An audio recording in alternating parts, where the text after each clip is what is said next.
boxing's first ever undisputed super middleweight champion of the world, Saul Canelo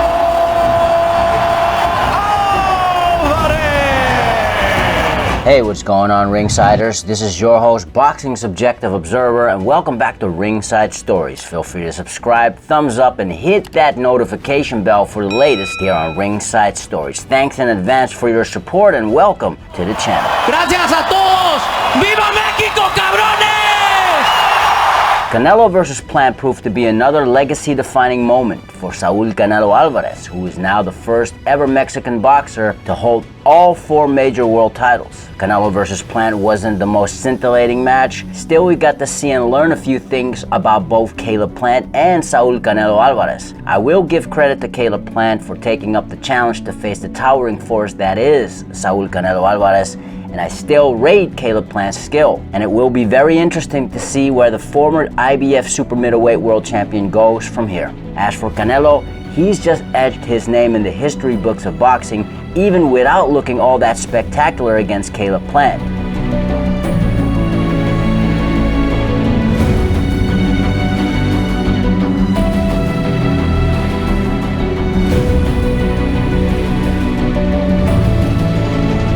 Canelo's the face of boxing.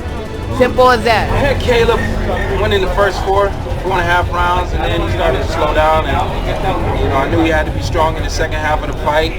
And Canelo was stronger than him in the second half. You think it was? Yeah, Caleb boxed well, but I thought Canelo was making the fight. But I thought Caleb, boxed very respectably. I thought he needed to have a little, just a slight more killer instinct too. Canelo amazing. That's his job. Like Canelo handled his business. He settled the beef. It was tight. And shit, he the undisputed champion of the world. And I thought Canelo was brilliant. Beat down, just broke him down. So really good performance.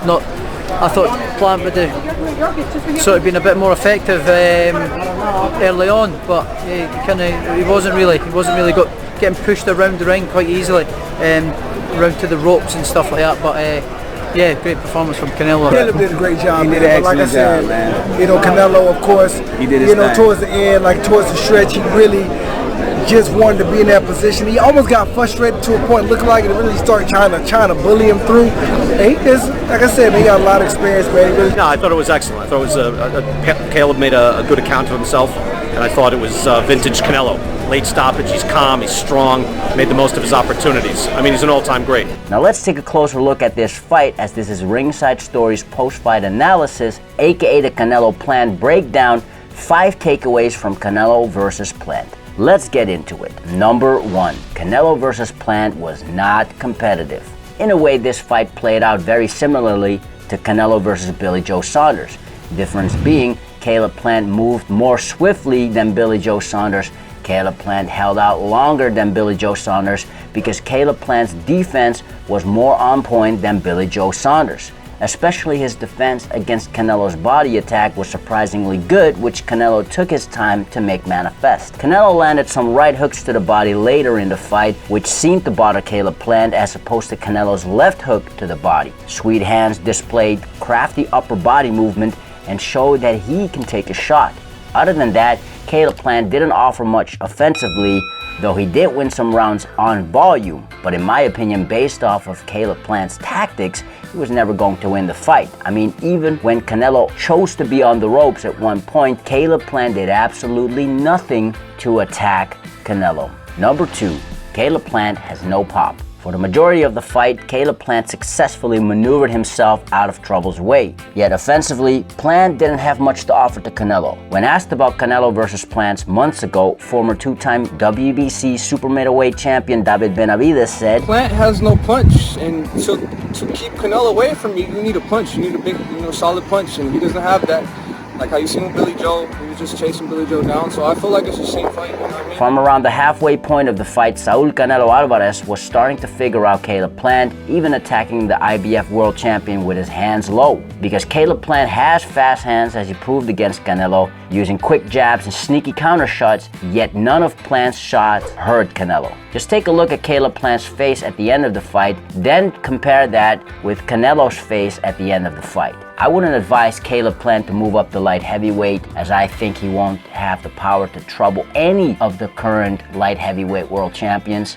And honestly speaking, Caleb Plant might even struggle against some other top contenders in the 168-pound division. I'd still like to see Caleb Plant take on David Benavidez or Caleb Plant versus Demetrius Andrade, even at 168 pounds. Number 3, experience does matter. This was Canelo's 20th world title fight versus Caleb Plant's 22nd fight as a professional boxer. Plant's best win was against Jose Uzcategui, which many of Plant's supporters want to hype up in terms of resume.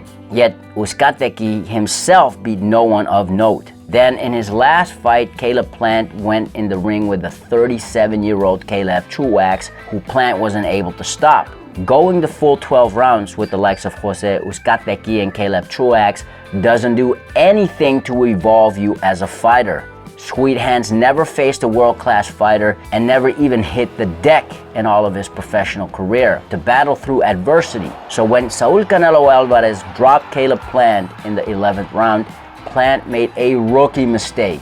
For comparison, take Tyson Fury as an example. When the Gypsy King got floored twice in round 4 during Fury vs. Wilder 3, Fury took his time, gathered up his senses, got up, and continued the fight. Caleb Plant, on the other hand, maybe fueled by his inner warrior, refused to go down fully, got up, and started running back and forth with his balance off and his legs shot. The stoppage was imminent. Number 4, Canelo is a complete fighter, not invincible. Looking at his skills, Saul Canelo Alvarez is a complete fighter and, in my opinion, still improving. He proved his ring generalship against Caleb Plant by setting the pace and having Caleb Plant follow Canelo's pace as opposed to the other way around. His accuracy and his patience were on full display as Canelo Alvarez waited for the knockout to present itself, didn't go and look for it, but when the opportunity arose, Canelo once again proved to be a ruthless finisher. This is something that fighters like Deontay Wilder and Devin Haney can learn from. Canelo has a hell of a chin and can take shots whilst pressuring his opponent. Yet, as I have stated in my Canelo vs. Plant preview, Canelo is a low volume puncher, takes his time to set his pace, slow-footed, and Canelo still has issues against slick boxers who can move well, which Caleb Plant proved in some instances during Canelo vs. Plant. Now, I know Saul Canelo Alvarez fought Floyd Mayweather Jr.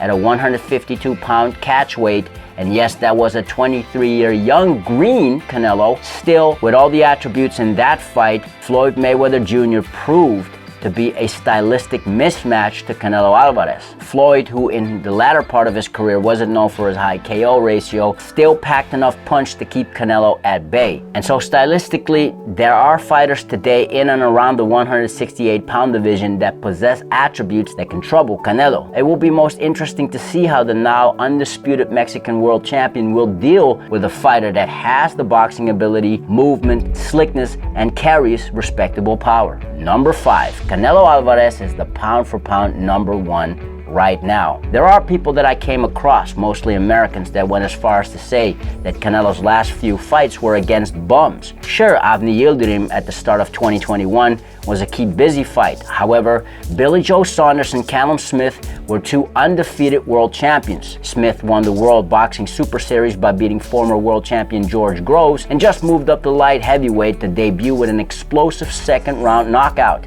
And Billy Joe Saunders held world titles in 2 weight divisions with some good wins. Caleb Plant is still an unknown commodity. Although Canelo vs. Plant wasn't really competitive, Caleb Plant didn't get blasted out partly because of his fantastic movement and slickness. Long story short, these were all world champions in their respective rights. Maybe Callum Smith, Billy Joe Saunders, and Caleb Plant will go on to achieve something in boxing. However, Saul Canelo Alvarez dominated all of these 3 undefeated world champions. So from where Canelo is sitting, he's beat the best available competition. The gap in talent and variables between those fighters and Canelo Alvarez says something about the Mexican's greatness. I mean, he didn't get caught for PEDs in a while as far as I remember. So So Saul Canelo Alvarez has done brilliantly, becoming the first ever undisputed world champion from Mexico to hold all 4 major world titles, which boxing fans should celebrate and respect. In the next episode, we'll go in on how historical Canelo's achievement truly is. These are just my observations, my 5 takeaways from Canelo versus Plant. What are yours? Let us know in the comments below. If you enjoy more content like this and you haven't already, don't forget to subscribe, give a thumbs up, and hit that notification bell. It helps out the channel a lot, i.e. inspire us to make more quality content for y'all. As always, thank you so much for your support and welcome to Ringside Stories. Now, if you've done that already, you're amazing. We already know that you are the true undisputed world champion. Till next time, Ringsiders, this is your host, Boxing's Objective Observer with Ringside Stories. Thanks for watching and have a legendary day.